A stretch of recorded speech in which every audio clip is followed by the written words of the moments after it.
Welcome back to the Purple Political Breakdown. How's it going? How's your day been? We are back at it again. Ladies and gentlemen, the open panel is back. And again, per usual, people who are listening to the podcast or watching via other means and other sources.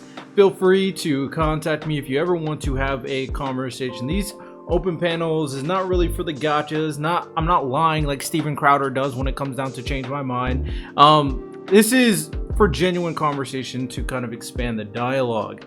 Per usual, these open panel episodes come out every Thursday, 8 a.m. EST on all podcast directories. Of course, you got myself, we got Danny here, and today the conversation will be about what is going on with Donald Trump and the National Guard being sent to all these different cities. We'll kind of go through the entire timeline, what that means, what is he doing, is it ethical, is it legal, is it morally just, all the different circumstances taking place. Before we kind of get into that, what's good, Danny? It's been a while. How are you doing, Riddell? Yeah, it has been a bit. Last week we had to cancel, unfortunately. But yeah, no, it's been definitely interesting these last couple of weeks, or yeah, to say the least, interesting, or really the last week or so. It's when this is really starting to go down. So yeah, especially since this is partially going into my home city, Chicago. So that'll be interesting to talk about for sure. Yeah, last week we were going to discuss the military speeches from both Pete Hegseth and Donald Trump. Real quick, we'll take like 10 minutes at the very least to address him. I'm sure you've listened to speeches. That's it. You actually messaged me say, yeah, we probably should talk about this. And when I listen to the speeches, insane, absolutely insanity. As I said when I reacted to Pete Hegseth, my very quick summary of that is he is full of cap. The only thing that I was gonna go like, okay, sure, if you want to increase physical fitness standards, I'm not too against that, to be honest. I don't think it's as big of a deal as he's making it. He's making it seem like every military person's fat. That's just not true. I've been in the military. That's definitely not true. But if you want more physical fitness standards, sure. But it's very obvious he was kind of bullshitting with DEI, bullshitting regarding women in military, bullshitting about the, saying that, oh, we got too many people complaining about like the false hazing that's going on, false bullying that's going on, and talking about how he basically said, fall in line or you're fired. He definitely said that in his speech.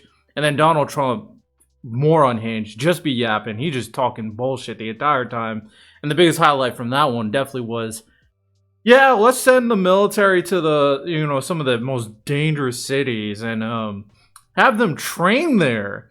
And also, if a civilian talks back or maybe heckles you, why don't you just punch him back in the face? Military, put your hands on civilians. So, unhinged speeches. What was your thoughts? Yeah, with Hegseth, it just sounded. It literally just sounded like a one-for-one toting of the MAGA culture war bullshit going on. I thought it was also a little ironic given the fact that Trump is incredibly out of shape. Just look at the guy. I would say most of the guys in that entire admin are. I guess people say like don't body shame or whatever. It's like okay, but I was also going to say I guess you could say like at least Trump isn't like expected to go into combat. JD Vance isn't expected to go into combat, etc. I mean. It was just very ridiculous. It's also keep in mind this is Pete Hegseth saying this stuff, like talking about all the bad things going on in the military, and he's the guy that uses a signal group to talk about bombing Houthi rebels in All right. Yemen, and then he ends up adding like a reporter for the Atlantic to it, who he says is very untrustworthy, which is honestly just making yourself look even worse and even more incompetent. But whatever. So that's hilarious. The fact this guy's telling these generals how to do their job. It's not hilarious; it's ironic. But okay, let's be honest. It's kind of funny if you don't like this administration. But going forward to that, then with what Trump said, especially the part about sending the U.S. Army into cities to train for combat. These dangerous cities like Chicago, Portland, so on and so forth. Uh, that just caused myself and a lot of people to raise their eyebrows and be like, is he literally calling on the U.S. military being able to use deadly force? I mean, just keep in mind against American civilians. What is going to be included as okay? This is justified open fire. I mean, even Hegseth was saying we're going to loosen ROE requirements, that they're setting us back. So if like one person, let's say, throws a rock at a member of the 101st Airborne or 82nd Airborne Division, is uh, the entire group of Airborne Division troops standing there trying to maintain peace going to be given an order? Okay, fire into the crowd and kill everyone or shoot people till they disperse.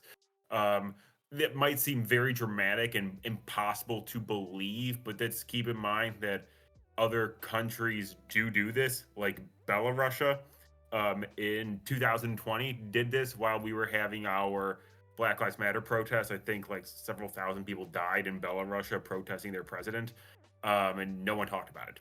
Mhm. So my point being is that this could happen, and this is genuinely a really scary thing, and we need to stop acting like America is so special and it isn't possible for it to not happen here. Because I think it is possible, and I think we might be setting ourselves up in a position for it to happen. Yeah, and we already seen some like clips here and there of actions from, in particular, ICE, which is basically Donald Trump's private army at this point. Let's be honest, the way they act. And it just seems from their actions and the retaliation from people just protesting, yelling, these people are being very handsy. We had the incident where that one ICE guy pushed a woman down for being upset that they took on her husband, and he just took her to the ground for no apparent reason. There was a recent clip that's going around, going pretty viral, where there was like ICE people on top of this building and they shot priest in the head. It wasn't like aren't like deadly bullets. Probably is definitely non-deadly because obviously he survived. But it was just unprovoked. He was just yelling at them, and they just did that with no repercussion. We got them kind of being aggressive to old people who were protesting against them as well. So we're in a really weird situation that these people, not even necessarily part of like the military armed forces, but are part of ICE, they're already feeling emboldened, and there is a subsection in the military that is hell bent to be MAGA followers. Like they exist. If you're in the military, more than likely you lean right. Now, some people have enough conviction and enough principles to uphold the Constitution, which way we see so many generals going like, "Bro, what the f are they talking about? What is going on?"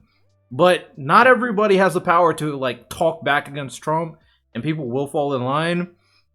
So it can get pretty nasty when it comes to the National Guard in a lot of these areas, as we've been kind of seeing already. No, for sure, for sure. First things first, I just kind of want to walk back a quick comment I stated about Belarus. I said it was over 1,000 people died. No, it was over 1,000 people were injured, and 4 to 11 people died. Was not as bad as I made it out to be, but still. But W that's still fact something we checking. should be considering.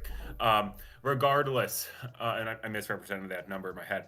But regardless, yeah, though ICE is definitely is basically Donald Trump's private army at this point. I agree with that point that you made. They're acting basically like they're untouchable. I've seen videos of them. There was like the one video of them arresting the Chicago alderman a couple days ago, and all she was doing was saying like, "I don't want you guys to go in there and arrest this man who ran away and hurt himself, and because he hurt himself now he's in the hospital, and they arrested her. Well, they briefly detained her and then took her outside and let her out, um which was pretty intense just because she was like basically trying to prevent them from going in. I mean, they say, I don't think you can arrest somebody when they're in a hospital bed, to be completely honest. I don't think it's possible. um but it seemed the way these guys act, it makes me feel like they're kind of like the Stasi, is how I would put it. Or the KGB almost. Um, Mm. like the secret police. Like they're definitely just kind of going around acting like secret police agents. And regardless of what happens with next 4 years, whether the Republicans are trying frame this, which they're going to, these ICE raids as a success, I think down the line, in the next like 10, 20 years or so, you will see history books coming out, being taught to our kids, describing ICE as effectively the American version of the KGB or FSB. That's what it's going to be, that's a scary thing to think about, or an upsetting thing to think about. But it's true. I mean, these guys like almost act as if there's nothing controlling them. Yeah, it seems like they feel like they work beyond the uh the level of the law in so many of the cases that, at the very least, uncontextually seen in terms of clips, definitely know that they have gone with beyond their boundaries in multiple instances, of course. And then the more frightening part, I would argue, is that, okay, hide your faces because you want to protect your family, whatever. I think it's kind of cowardly because this is, you chose to do this. But the unassurity that we don't know if you're actually ICE or not, that has been popping up as well, where people, they could just put on the gear and just claim that they're ICE, and who's really going to battle against them? Because it feels like they could do whatever they want. So are you going to take a Yeah. chance to see, like, okay, show me your identification? Will they show you your identification? It's hard, especially if you're a quote unquote illegal immigrant, which is a misused term consistently that I've explained constantly on this podcast. It's not easy. Like, you have to really, I hate to say this, you kind of have to think that a lot of people are basically might be out to get you. You have to look both shoulders. You have to be all the way on the P's and Q's. And undocumented immigrants already had that kind of issue. This is times 100. It's like bad for these people and other people that are just honestly against Trump now, because they're going after everybody now. Yeah. Yeah, no, that's what I've seen. First of all, I just like to point out the mask thing. I'm pretty sure that the that other secret police usually don't wear masks. I mean, they don't really wear much of a uniform. I mean, they do kind of have a uniform a little bit, but like the Stasi did and the actually KGB did, because Putin was in that, and we have pictures of him in the KGB, in his little uniform. They didn't wear masks. Like, we know who they are. Just want to point that out. So it's very ironic that ICE feels like they have to do this, even though they're basically fulfilling the same role. And I am using the word secret police very purposefully because, as stated, they're now starting to just go after people who are against Trump. We've seen videos of Democrats protesting, who end up getting arrested or beaten up by ICE, for example. We've seen, of course, different members of the Democratic Party or politicians who are being pushed aside by ICE. That is how they're behaving, um, and it's honestly caused at least myself to have a lot of fear coming back to America for Christmas time. I haven't even really said it to my parents yet, but I'm kind of like, you know what? I say a lot of bad stuff about Trump. Um, I do it on this podcast. I do it on other forms of social media. I don't know what they're looking at and what they're not. Um, so how do I know that I'm not going to get pulled aside at customs when I re-enter America, and possibly jailed or whatever? Um, so I'm thinking about that, but it's a pretty scary thought that, I don't know if I can come back, and I'm an American citizen. And I think we might be seeing this happening in the near future, where more and more Americans start to get arrested for things that they probably wouldn't have been arrested for at any other time in American history, aside for, save maybe the American Civil War, maybe the McCarthyism. Like, that's it. Otherwise, the other 95% of American history, no, you'd be allowed to say that stuff. Yeah, it's kind of crazy that MAGA, who's been complaining about free speech for so long, now don't care if Donald Trump infringes on it. It's insane. To kind of get into the crux of what we're going to be talking about, which is very much related, to be honest, in terms of like the stuff regarding ICE and what they're doing and the military, what they're doing, because Donald Trump sending the National Guard to all these different cities is has been unhinged since he started doing it. It started off with Los Angeles, where they were sent there because there was protesting regarding ICE, and Gavin Newsom said you can't do that. He did it anyway. Tried to claim that he could. I think under Title 10, and after that, Gavin Newsom is trying to sue and go like, "Yo, this is not okay." Whatever. Donald Trump does not give two shits anyway, and they try to claim that, "Oh yeah, we fixed up everything." They didn't do shit. They were just there just to be there. And then we had him send it to Washington D.C., where he sent the National Guard there. This one he had a little bit more leeway because of like Washington D.C. works a little bit differently, and I don't remember if it's the police chief or the mayor, or like not the mayor but the person in charge, because there's like a huge thing with the Congress. I forget exactly the levels of authority in terms of DC and jurisdiction, but he sent it there, try to claim that I fixed up DC, whatever, and now he's trying to send him to Illinois, specifically Chicago and Portland, Oregon, and Memphis, Tennessee as well. But the person in charge of Memphis, Tennessee, the governor, is a Republican shill. So he's like, "Oh yeah, come on, Trump, you can bring him here. I don't care about my rights." So lots of things going on. Should we start on chronological order? What do you want to start, Danny? Um, well, I think it. Let's start with, I guess, California this summer, because Trump deploying the National Guard was seen as a major escalation in this whole issue at that point in time. I mean, on the one hand, you could look at it as, again, ICE is technically um, a federal agency. Okay, so them being sent into California to enforce federal law is kind of expected.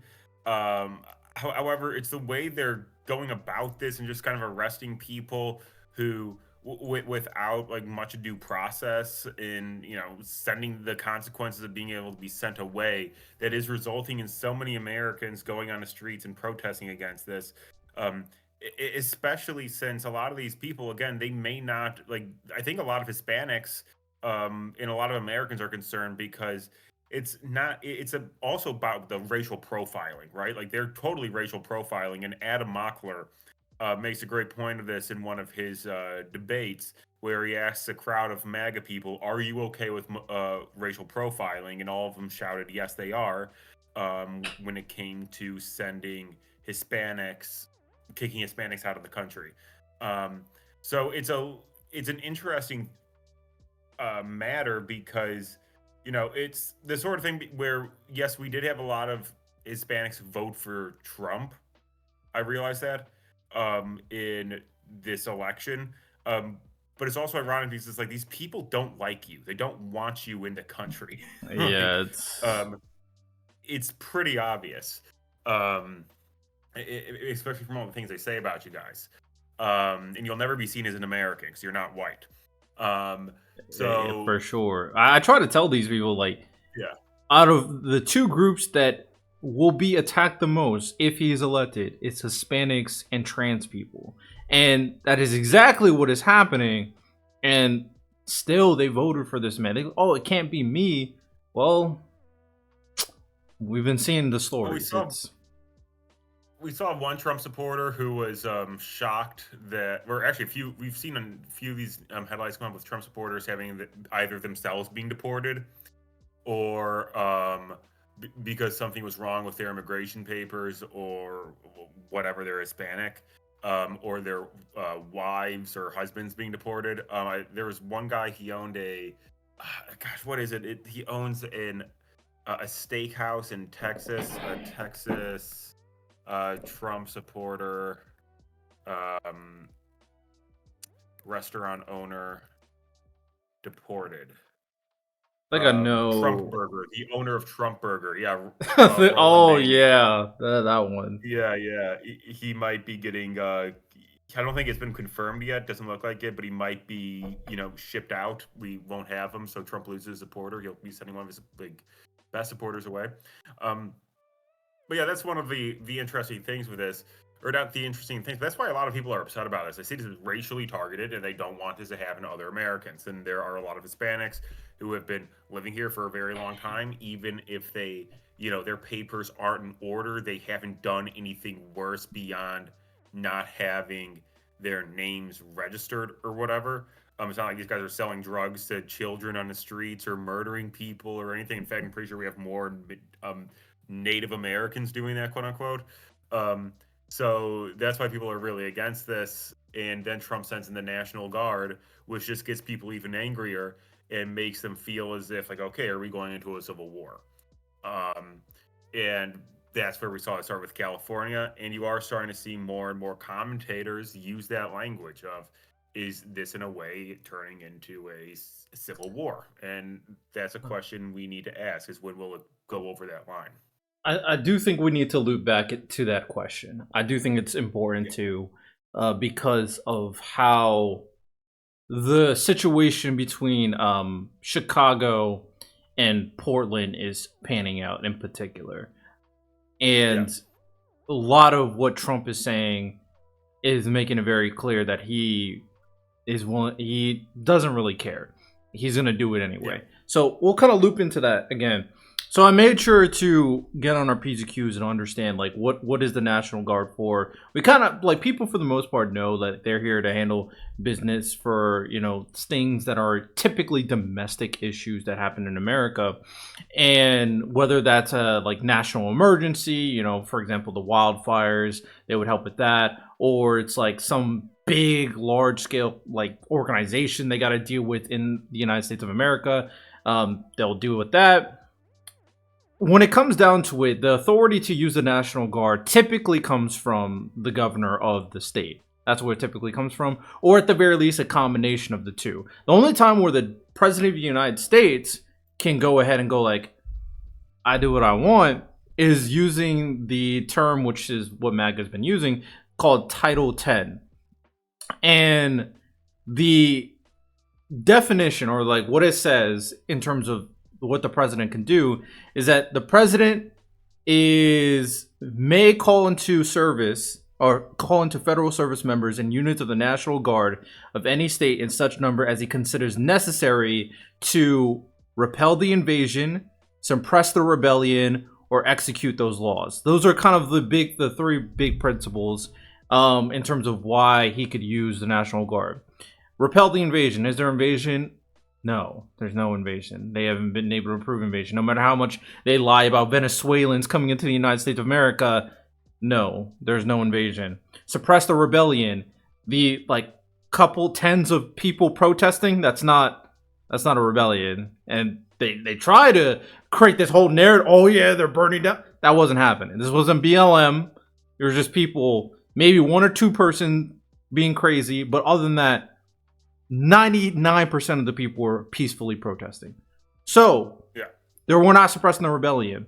So the one that they really are trying to use is execute those laws, which is a very vague terminology, to be honest. What the hell does that mean? Execute those laws. And that's what they're trying to argue as their means to send them to have the National Guard execute getting rid of immigrants, is what it seems like. But other than that, for the most part, throughout American history, this usage of the National Guard is seen unethical, illegal, unconstitutional, immoral, and only if you somehow are able to argue that he's executing some law here, even without permission from the governor, which is unprecedented, this is just not a okay use of the National Guard.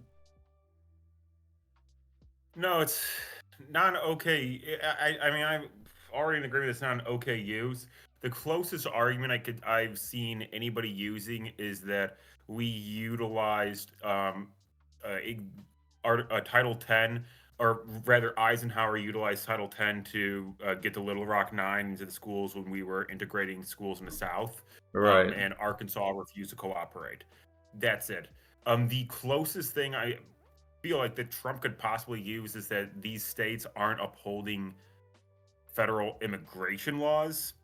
But even, and I'm not going to consider myself an expert here, but even that seems very vague regarding that, um, as to how these laws are. Because I didn't know this, but I recently read that being an illegal immigrant is actually not a felony. It's not.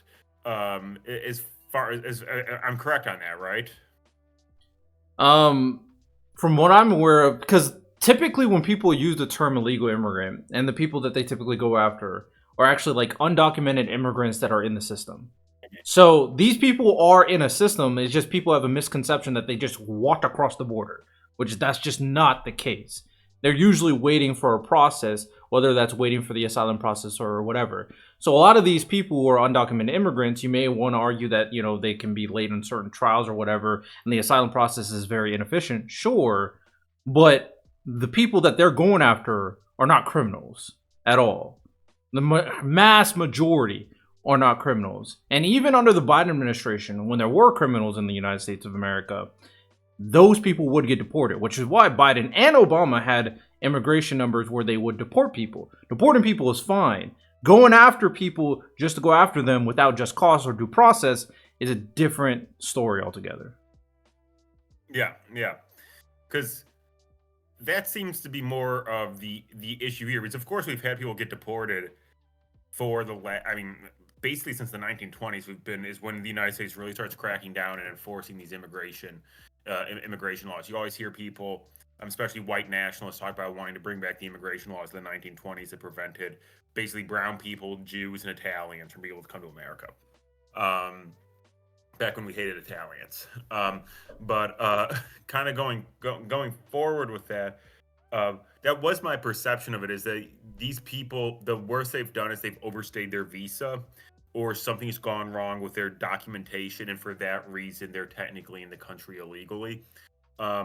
Being someone who you could arguably call an immigrant in Europe, that's a pretty ridiculous reason to go send a guy in a Black Hawk helicopter to break into your house and throw you on the ground and handcuff you. I mean, they did that actually just like a couple days ago in Chicago.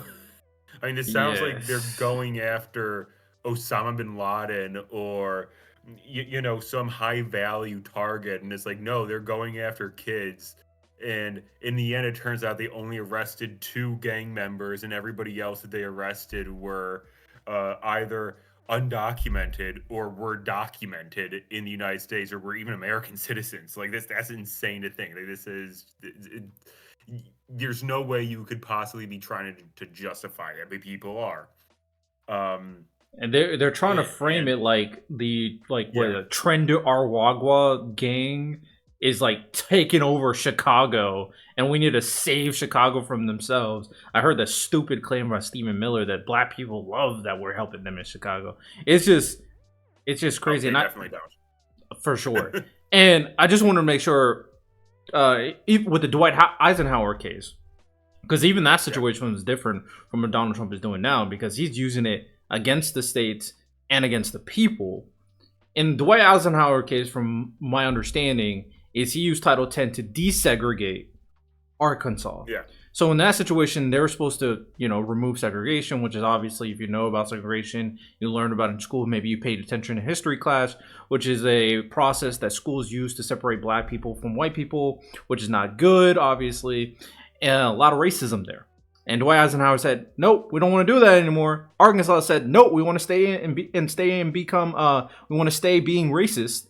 And Dwight Howard, that's why he used Title X to ensure that they can desegregate and follow against the new rules put in place for the citizens. So they were protecting a lot of citizens, specifically black citizens, from this rule of law. So in that situation, he was doing that for the people. These states are not asking for it, and the people are not asking for it. He's just doing it because he feels like it, which is completely yeah. different. It's also interesting because the places being impacted buy this definitely don't want it. I will say there are quite a few Trump supporters in Illinois. There's a lot of Trump supporters in Illinois. I'd actually argue that Illinois is Trump country once you leave the Chicago area. For I mean, no one sure. really lives there, and it kind of sucks, but it is. Um, and to be completely honest, like it's not like Trump is. It's not like these illegal immigrants are even in their area, or these undocumented immigrants are even one in their area. Two, it's not like Trenda Agua is hanging out in Cairo, Illinois, which is very far south, um, almost like in the south at that point completely. Um, and two, it's not as you stated, it's not representing the interests of the people of Chicago or the people of Los Angeles or New York City, whatever. They genuinely don't want this. And the thing is with it, this is where I think what Trump is looking for, because we saw him, for example, saying that he wants Illinois Governor J.B. Pritzker to be quote unquote in jail. This is according to the New York Times. Pritzker and the mayor of Chicago. Yeah, he wants Pritzker and BJ thrown in jail. And all of this is, I think what he's trying to do is send in the National Guard and get there to be an incident that results in him being able to do that, or being able to put in the military. Then he can say, see, it's dangerous and there's a war. Because this is doing nothing more than increasing tensions in the city. So I think he's waiting for either in Illinois or California, wherever, like someone to do something that kills a National Guard member or kills a member of ICE or whatever. And then he's going to say, okay, well, now I'm going to crack down, and then I'm going to let you guys go in and do whatever you want to do to these protesters and arrest whoever you need to arrest, is what it seems like he's trying to do so he can get more and more power. No, I 100% agree. I think Pritzker also made that claim that he's trying to antagonize the people. That way he has more leverage to utilize the National Guard and ICE as he pleases. And Yeah. you can make that argument for literally every single city he sent the National Guard in. Because as we stated, when it comes to California, he was trying to make a claim that there was huge riots and violent protests taking place, which was not true. 99% of the protesting was peaceful, but he made that a means to send the National Guard and saying that they're not doing immigration, whatever, and all of that was kind of full of crap, which is why California and Gavin Newsom is fighting back and trying to sue the Donald Trump administration. The funny thing is, after that, for Washington, D.C., he tried to claim that, it's just a violent area. We got to fix it. Now, to be fair, Washington, D.C. does have a high crime rate, but statistically, it was going down since COVID. Like, it was not going up. So he made this claim like a blanket claim because it happened to one of his MAGA stooges, I believe. I don't know if I'm completely... So, okay. So he saw an anecdotal circumstance and then brought the National Guard there. And like I said, DC is kind of weird with its jurisdiction principle. So, he probably has more leverage there than... No, he definitely has more leverage there than any other place in America. But then he thought he can double down and do it in Illinois and do it in Portland and make the same claim that those places are too violent. Let me fix it with the National Guard. And these principles just don't work. Matter of fact, a judge in both areas were like, this is probably not well, for sure in Oregon, they said, no, you can't do that. And the one in Chicago, I believe they're debating it. At the very least, they are letting a lawsuit take place in terms of what Donald Trump is doing. So the claim that these places are super violent, so let me send the National Guard, is way weaker than his claim with California. And if the Supreme Court, if this is just allowed to be okay, this is justification to send the National Guard anywhere he wants. Because statistically, when it comes to Chicago violence, they're actually not that high anymore compared to where you would think they are. And when it comes to Portland, Oregon, yeah, they're decently high. But there's also a lot of Republican cities that are super high, which is like Memphis, which is why that Republican tendency stooge let him in. But then if we're just saying high crime rate and let me send the National Guard, we're creating a military state all across the country where he could just send the National Guard wherever he wants. Well, I think it's also, I just want to point it out, like, first of all, with Trump, he's going to go off and blame it on Biden, etc. That this is why America had a high crime rate. Like, that's always what he's doing. So I was trying to say the Democrats are the reason why we have a high crime rate. And yeah, you can criticize certain aspects, I guess, about how the Democrats approach crime.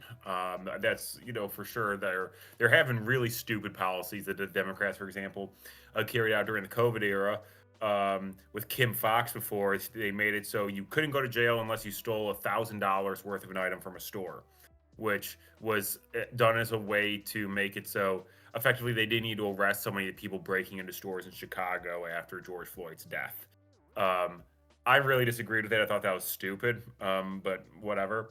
But ultimately, we have to keep in mind where most of the violent, like the gun deaths, for example, in America, they tend to occur in conservative states or conservative areas. 100%. Is one thing we need to keep in mind. We have to also remember that even in these Democratic strongholds like Chicago, like Portland, Los Angeles, New York, DC, the majority of these violent crimes are being committed by American citizens born within the borders of the U.S. Is the other thing to remember. And finally, I mean, I'm just going to be really blunt here, and I've stated this before to a lot of people. America is just more of a violent country than most other developed countries. Actually, than I think basically every developed country. We're just more violent. The amount of, Charlie Kirk, for example, being shot like that so easily, that'd be a lot harder to believe happening to any right-wing politician or political figure in Europe or a place like Singapore that's also a developed country, Malaysia. It's you don't imagine that. I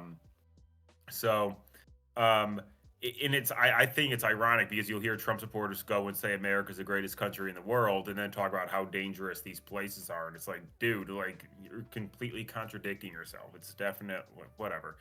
The overall point is that if Trump wants to fight, if he actually wanted to do something about fighting violent crime and crap, he probably wouldn't be going after these immigrants because they're not really doing most of it. He probably do. I'm not even saying he should, but he would probably want to deploy the National Guard to fight, like, I don't know, like the mafia or like major gangs in the U.S., like the Crips or something, instead of sending them after like some guy who has a lawn service and just his passport or documents expired like 2 years ago. Like, that's not the guy who's gonna make or break the U.S. Yeah, it's very obvious. It's not about stopping crime. It's about weakening democratic authority, one, and going after very particular groups that is against him, so to speak, or at the very least, easy to point a gun at, like metaphorically, for Republicans to kind of aim at, or MAGA and their base to aim at, which is why he keeps on naming, gangs like from Venezuela or Mexico as terrorist organizations, even though they're really not as big of an issue as he is making it in times of the United States of America. And also with like Antifa, it's like, oh yeah, they're a terrorist organization too. And that's why what you said is perfectly potent. If you really wanted to do something, you probably would just call every single gang in the United States, including the gangs, the black gangs, the white gangs, the racist gangs, the KKK, call them all terrorist organizations. We know why he doesn't, because he knows that that's not where the Republican base want to be angry at. They want to be angry at Antifa because they think that this is like this organized left-wing group that's after the right, which I have issues with Antifa. Let me be very clear. I don't like Antifa, but they are not an organized group on the left. They're just a scattered ideology, to be honest. And the whole stuff regarding all the other gangs is just like, scare tactics. Yeah. Oh, I agree. Well, just real quickly, it's like the whole Antifa thing.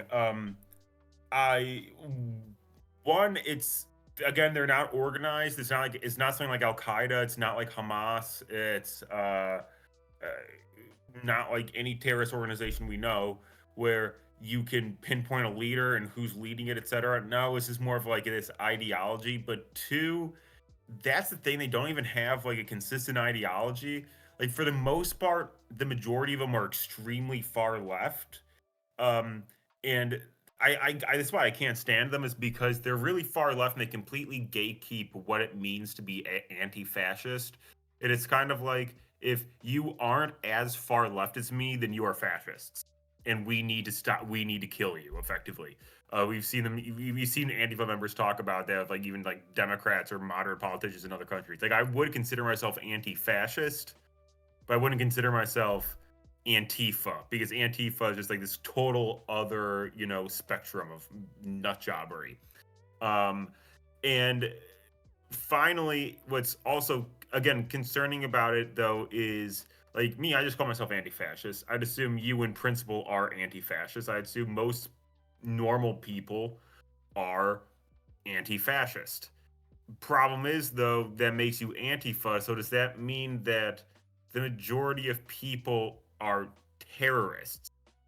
I, I mean, like, there's no, like, or we believe in a terrorist ideology. Um, it's very confusing, and that's part of what kind of has me personally thinking, like, crap, do I want to come back? Like, am I technically Antifa now because I don't like fascism, but I don't like Antifa at the same time? But so that creates some like, could we consider JD Pritzker Antifa? Well, you might Uh, because he goes like, "Yo, let's lock him up." Maybe that's what they're gonna use to try to lock him up. Um, yeah, but yeah, I agree. This whole entire situation is crazy, and it's very clear that Donald Trump is trying to muddy up the water. He's trying to antagonize people. He wants them to react so he can go and utilize more of his force, of his power onto these states and localities. It's insane, and now he's threatening Pritzker. He's threatening the mayor of Chicago. He also threatened Mamdani if he wins New York. He's saying, I'm not going to fund New York City. I'm like, what is going? Why is this guy think he could just run all of the? I feel like people don't understand. The president is not a king. He can't just do whatever the hell he wants. But I'm also now seeing a sentiment from MAGA, like they kind of want him to do all this stuff. They want a dictator. I don't even respond to some of my comments anymore because some people are like, "Oh, good, this is he should be doing this," and I'm like, "You guys are so lost. I can't even engage in these conversations. They want him to fix America for them. It's crazy."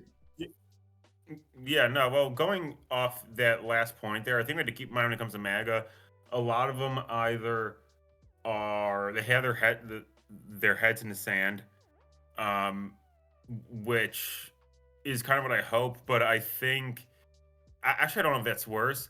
More of them, though, I think we have to keep in mind that when Trump ran, Trump and Bernie ran in 2016. They awakened this beast in American politics that hadn't been voting and hadn't been very politically engaged for a while, but they had political opinions, damn it. And now they're using Trump as a way to express their political opinions. And especially when it comes to the people supporting Trump, they never had democratic intentions. They hate American democracy. They are racist, and they felt like uh, America, with this multicultural liberal society, was not representing their interests. So for that reason, they're going to go and support this. That's just something we have to remember is that a lot of these people, at the very least, I'd say maybe 20% of his voting base, which let's say that's about 10% of the population or so, maybe 5% if we're lucky, but still a huge amount. Basically saying, yeah, we want this guy to do whatever he can to dismantle American democracy so long as my ideas win in the end. Yeah, it's very unfortunate. Now Donald Trump obviously still has terrible polling because he sucks, so he should have terrible Yeah. polling. But it's still unfortunate to see how dedicated and loyal like his MAGA base is, like a section of them are. It's unfortunate, and that's why we're now in the situation, kind of looping back into the point that was made earlier on, like, okay, what's going to happen? Is it really just going to be Donald Trump and his base that is falling in line versus the people? Because in a circumstance where he's sending the National Guard, the military, and ICE to states and to locations that don't want them there, and it just takes one person. And I'm sure people have heard so many conspiracies. You've played Assassin's Creed, you played all these other weird games where it's like there's one person that does something stupid, causing a huge backlash effect, a domino effect. Matter of fact, maybe it's someone on the other side. Maybe it's a secret mole on the other side, like they say that's happening with January 6th. Who knows? All I know is that this is just going to increase. The people are not happy. Americans do not want this. This is against the core of what the United States of America is. This is against states' rights to just do what you want. And now you're threatening mayors and governors and try to pressure them to do what you want as well. And then we got the entire Republican Party of politicians acting like little cucks in the government, not doing anything about it, except for some. Thomas Massey doing a little something. Low-key Marjorie Taylor Greene's doing a little something. I don't like her, but doing a little something. Most of them aren't. Mike Johnson is a peak cuck for sure, and the MAGA base wants him to do it. So that's why the question is, like, can it get dangerous for people? Is a legitimate one. Yeah, no, it is a legitimate one. Everyone kind of knows that's what's happening. And the question is, when is it going to happen? I feel like it's kind of coming down to that, because somebody's going to do something. You know it. You've had people on the far right and the far left. I was saying for years that we can't fix the country the way it is. We need to have, as Marjorie Taylor Greene stated, a national divorce for America to move on. I think it's going to come to a point. I'm not happy to say this, but it's just my opinion. I think it's going to come to a point where it is going to turn into an elongated, fight. Is at some point some guy in the far left or far right is going to do something, and effectively, what I'm saying is we could be looking at civil war, and that would be that'd be something that Trump wants. I think. Because it might allow him to consolidate his power, for sure. Yeah, and I think it is approaching. Yeah, I'm very concerned in that retrospect. And it's possible this never manifests, but we're only a couple of months in, and we're in such a terrible period where Democrats at this point have to use so many unconventional methods that they never really previously used to battle against Trump. And I'm not mad at them by any means, whether it's gerrymandering, whether it's lawsuits, whether it's the district judges fighting back. I don't care at this point, because Donald Trump is a danger to the country and what could potentially happen as a part of it. Now, it's a good thing that, it's not a good thing that Charlie Kirk died. I just don't care about him. Political violence is not okay. Let me just preface that. But it's a good thing that Donald Trump couldn't use that as a catalyst to do anything in particular. You might be able to argue that it kind of motivated him a little bit more to save these cities from violence, which I think is a pretty weak argument. But at the very least, I do think if this circumstance took place while he sent the National Guard in a city like that, then that would probably be a more appropriate catalyst. So they're probably waiting for the proper moment to go like, okay, this is my opportunity, full on, go do what you're gonna do. We're instilling martial law. And I have been seeing some clips, like in Chicago in particular. I think Chicago is a very interesting place with all this taking place. because the people don't want them there, and I'm seeing Chicago police not being happy with ICE and National Guard being there either, and the mayor and the governor don't want them there. If there's any place, especially a place that has honestly like a lot of like a lot of firepower, so to speak. Like Chicago PD is one of the larger police forces in America. It has a large population, a lot of people that have. There's also a lot of gangs there too. You know what I'm saying? So if there's any place that it could a bad potential catalyst event to happen, I mean, being in Chicago would not surprise me. Don't want it to happen at all. I want to be very clear. Oh, Don't want it to happen. I'm not saying any of the same stuff saying I want it to happen because that would I'm saying that I think that's what Trump wants. I think For Trump's sure. want. I mean, we've talked about this. I think he wants it to happen so that he can go ahead and try getting even more and more power. Um, so that's what's going to happen. And And yes, I agree if with you. they do something, the biggest like tool that he wants to use, I'm sure that will probably put things over the edge, is the Insurrection Act. And Yeah, that is probably what he's waiting for. I need an event for me to use the Insurrection Act so I can have basically full autonomy to use the National Guard as I please. yeah, yeah. No, exactly. I think that's what he's waiting for. And that's where then you get into this question with, I mean, it's weird, and I can't really believe I'm having this, conversation exactly, um, right now. But this is why when I talk about like potential civil war, I just want to make clear I'm not talking about something like the American Civil War for listeners. What I'm talking about is something more akin to the Troubles in Ireland, which many would consider a civil war, or the Vietnam War prior to the United States getting involved. We could consider a civil war. Actually, many would. Um, or Afghanistan, even in the 1990s, between the Taliban, between the break-offs of the Mujahideen going off against each other, so on and so forth. That's what I'm talking about here. So this isn't going to be like some beautiful blue gray guys go fight each other in the day, then they go back to their camps, get up the next day, and do it again. No, it'll be like this. You'll be going to work, and all of a sudden, like a bomb goes off, and there'll be some left wing or right wing dude doing that. And it'd be interesting to see how the military responds in kind. Does the military stay united? Do we see the military splintering over time?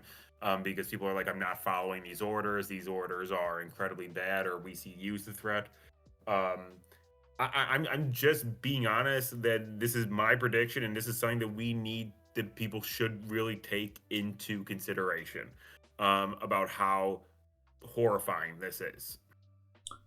Yeah, definitely something to pay attention to moving forward, with Donald Trump consistently lying about these cities, saying that they're hell zones, like a bunch of crazy stuff is happening over here. And Yeah. it always muddies up the conversation, because I have always been interested in having conversations in terms of like decreasing violence in certain areas. But it's just weird when certain Republicans want to have the conversation in this retrospect, where it's like, in order to save these cities, we're going to defy the Constitution and have the president use the military on its people. But you guys would bitch and complain if we did anything to the Second Amendment. Like, what are we doing? And I just don't. Isn't the Second Amendment about like using guns against a federal government infringing on states' rights? It's just it just doesn't make sense. It really just doesn't make sense at this point. Oh, it doesn't make sense. It's also, there is a bit of irony there, where it's like the Republicans are the ones supporting doing this, and the Democrats are the ones who are against it. But the Democrats also don't want to own guns, but that's another conversation completely. I do completely recognize that irony. But the other thing I think is just kind of ironic is the fact that you have like all these Republicans who live in places like rural Iowa. I remember meeting tons of people when we were in Iowa, um, who would say, "Oh my God, isn't Chicago dangerous? Like, we need to send the government in and do something about it." It's like, dude, why do you care? You live in freaking Dubuque, Iowa. Well, you don't even live in Dubuque. You live in like I don't know, Solon, Iowa, for example, and you're freaking out about gangsters in Chicago. Like, why do you think we need to send the military in to get rid of them? Maybe just don't go there or see it as an issue. Like, okay, that's something that Chicago has to deal with or whatever. It's completely stupid how much the Republicans have weaponized this issue. Yeah, I'm 100% with you. And I do think, and I would be curious to talk to someone about this in terms of a when it comes to statistics, I do think I know people can't really contextualize like why things are the way they are. And I mean, a lot of what makes sense is that cities are obviously going to have a higher crime rate because they're a smaller uh, Yeah. mass of like area with a lot of people in there. So of course it's going to have more crime in those areas, especially if there is a very distinct wealth divide in these places as well, which there is. There's a lot of poor people that live there in these cities, and then there's a lot of rich people live in other parts of the cities. So of course cities are going to probably have more crime than other places, which obviously makes sense.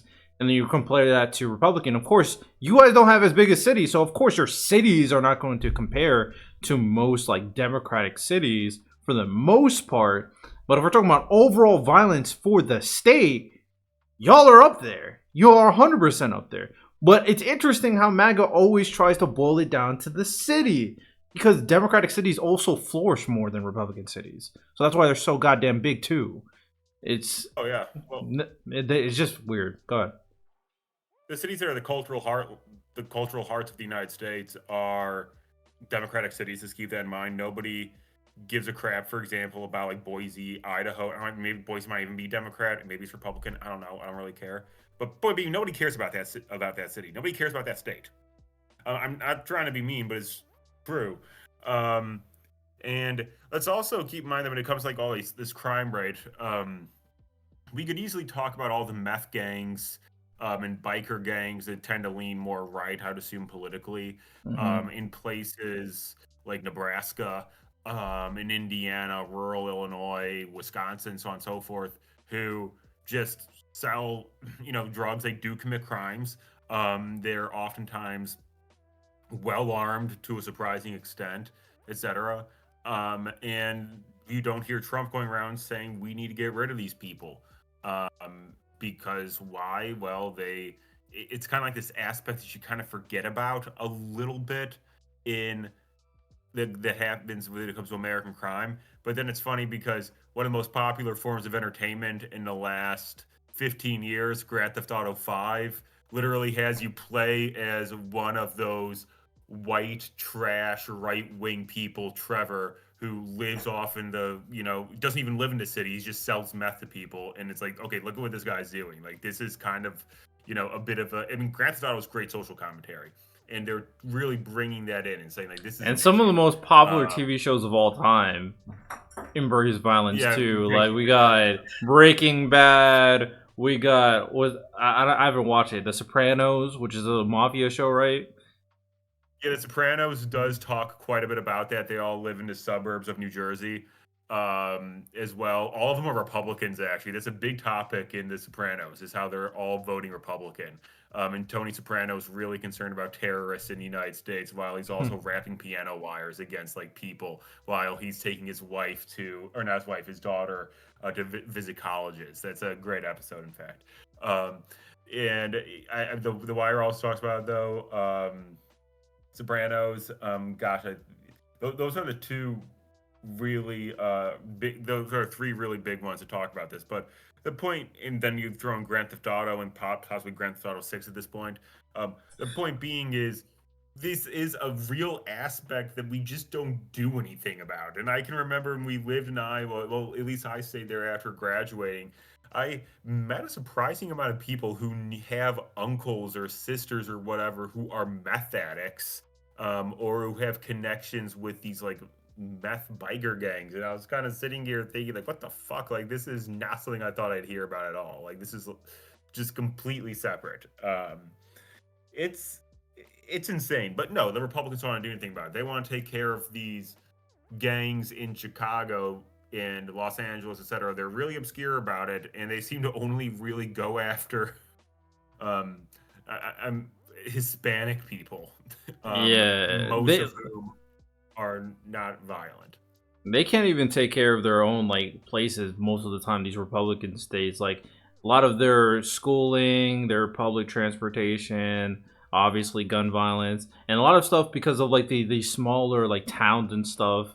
Um, don't have as much resources and like things to help the citizens. A lot of the data also doesn't get reported as well. So there's so much context to why, of course, we're gonna know data from cities compared because they're just more. They have just more. Have more people, have more resources, have a bigger police department so they can count all this data. We probably should fix all of it, but Republicans just think that Democrat cities are all the problem. And I'm be honest, after like really growing in politics, there's no way you can look at a Republican state and compare that to a Democrat state. It's just night and day oftentimes, but they think Democrats are all the problem. It's very honestly, I would love to hear to kind of take a step back to see how we got this kind of misperception issue. Maybe it's just exposure because Democrats always have all the good, nice stuff. They always have all that stuff. They're always on TV all the time. So there's like they're the reason why America sucks. Probably it. Yeah. But to start wrapping things up, this is a crazy situation regarding the National Guard and sending the military to different places, sending ICE to different places. We're getting more and more videos about all these unhinged activities and all these people kind of going beyond their means in terms of how they're reacting to civilians and citizens and government officials. You mentioned the aldermen. I remember a couple of the Democratic officials getting arrested, detained. There's some examples of that as well. I think there was a recent report that said like, I might misremember this, something about Trump sending ICE to a specific Democratic political official, and then he got detained.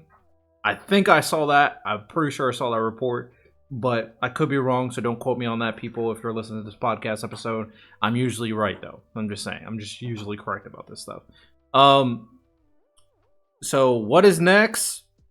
Democrats got to keep on fighting back. They can't... Democrats can't do, they can't get complacent, one. They can't take the bait, two. They gotta just keep on fighting, but fighting the correct way. You can't give Donald Trump ever the means to, or the reason to go even further. No, I agree. They can't take the bait. They can't. They just gonna have to very much so be on the side of trying to preserve traditional, normal American political speak. And if they do that, I think we could possibly weather this. I know I use a lot of not inflammatory, uh, um, intense, yeah, well, we'll say inflammatory language regarding how this could go. But I think it is going to come down to the Democrats needing to really play it cool with all this as much as possible. And when I talk about the Democrats being the Democratic Party, and even with with the people protesting, like don't do anything, even though it makes you really angry and it makes me really angry. You can't do anything. You can't do anything violent. You just have to basically sit there, document it, and you know what, you'll get these people in the end. And I also see it as if you believe in God, well, then God's probably taking some notes down, saying to Satan, "Hey, we got a good amount of people. These guys hold ICE. They're coming down." Speaking of God, I saw Donald Trump recently. I don't know if you saw this. What he said. He said that I hope like God is seeing what I'm doing, and that He has a place for me or something like that. I'm like, bro, you're the Antichrist. I don't know what you want. You ain't going to heaven, boy. He did say a couple of weeks ago or a month ago or something that part of the reason he wants a peace in Ukraine is because he's concerned he's going to go to hell if he can't do it. He's suffice it to say, he's going insane. He's been saying some stupid stuff recently. That boy, if you had issues with Joe Biden, you better have issues with Donald Trump because he be yapping. Final thing before we wrap up, a kind of question. Don't have to answer it now. Just a food for thought for you and for the people. It's something I've been mulling over.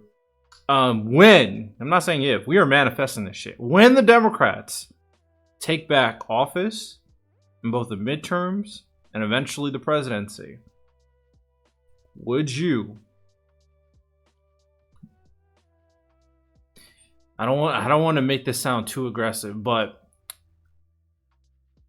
would you do your due diligence in a legal way and all the Republicans that in the administration that done unconstitutional things, would you consider punishing them? I'm trying to make that seem as like non-threatening as possible, but would you do something about it, like how they've acted during this administration?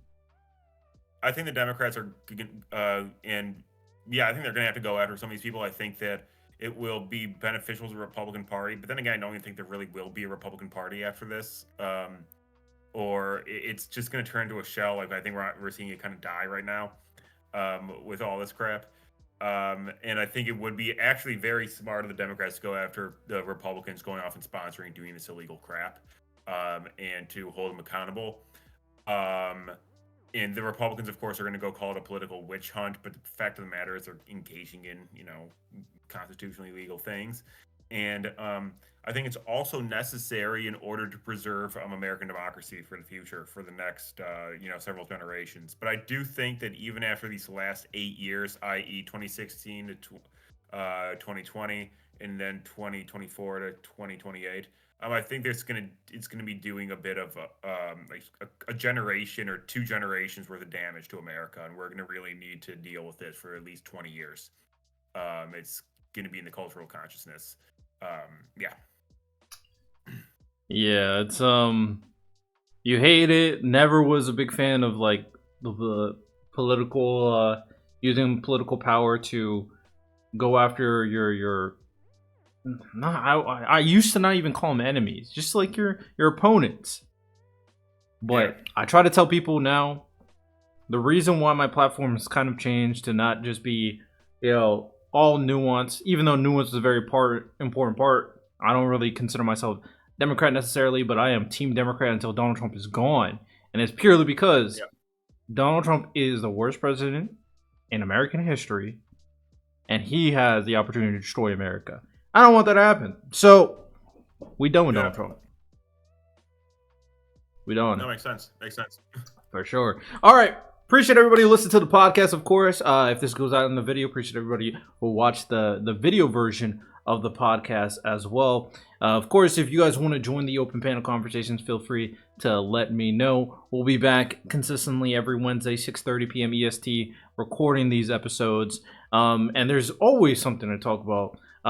Probably next week, depending. I think the Supreme Court hearing regarding a lot of Supreme Court hearings have been happening. I think there was one that just happened regarding conversion therapy ban in Colorado, I believe. And I think the big one, the one that's on the headline, is all these social media companies and what they're gonna do. Are they gonna capitulate to Donald Trump? They kind of already been doing it. We'll see how far this goes, because if we start going after content creators, shout out like Hassan.